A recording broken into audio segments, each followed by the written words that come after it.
Hello, students. In this video, we'll discuss 5 main rules that govern subject-verb agreement. In the next, we'll discuss 5 more.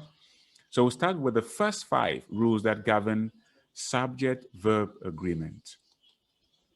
Rule number 1, subjects and verbs must agree in number. This is a very basic rule that if the subject is singular, which is 1, then the verb is singular. If it is plural, more than 1, 2, 3,000, the verb is plural. So we get right into the examples. Example 1, the child speaks Russian fluently. The subject of that sentence is the child, and the verb is speaks because the subject, the child, is singular. The verb speaks. The verb is speaks, singular. Example 2 said, the children speak Russian fluently. The children, plural, so we take the plural form of the verb speak. Example 3, Malcolm is my son's name. Malcolm, singular. The verb is singular. Example 4, the men are not here. The men, subject, plural, therefore the verb is are. This is very basic, all of this. No. Example 2, rule number 2, I should say. The words that come between the subject and the verb do not affect agreement. So what it means is that you focus only on what the subject is, identified, look for the verb, whatever comes between them doesn't matter. The subject must agree with the verb, either they are near or afar off. Example 1 for the second rule, the box on top of the bus is mine. The subject is the box is singular, the verb is singular. On top of the bus comes between the subject and the verb, it doesn't matter. Example 2, the boxes on top of the bus are mine. The subject, the boxes, the verb are. They agree. On top of the buses just comes between them. It does not affect their agreement. Number 3, the man the police officers arrested is my neighbor. The subject is the man. The police officers arrested comes between the subject and the verb. So the man is my neighbor. Number 4, the past tense of go, not swim, is went. So the subject is the past tense of go. It's singular. And the verb is it's. It agrees with it. Then we have rule number 3. Prepositional phrases between the subject and verb usually do not affect agreement, just like the second rule we look at. They come between the subject and the verb, prepositional phrases, but they do not affect the agreement of the subject and the verb. Example 1, the colors of the rainbow are a sight to behold. Of the rainbow is a prepositional phrase. It does not affect agreement. So the colors are a sight to behold. You can wipe it off. What remains still makes sense, and the subject will agree with the verb. Example 2, one of the great workers of this company is an Indian.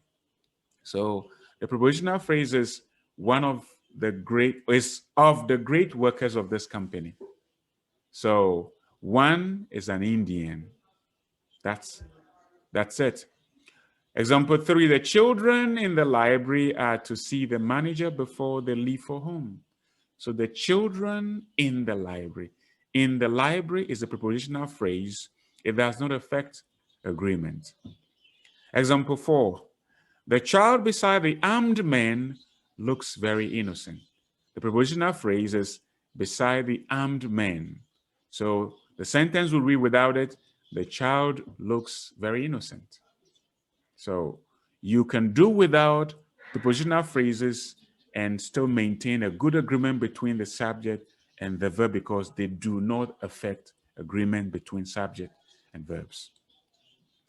Rule number 4 says, when sentences start with there or here, the subject will always be placed after the verb.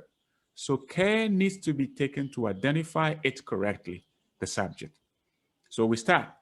There is a problem with a balance sheet. There is a problem with a balance sheet. So what is the subject in this context? According to the rule, the subject comes after the verb, a problem.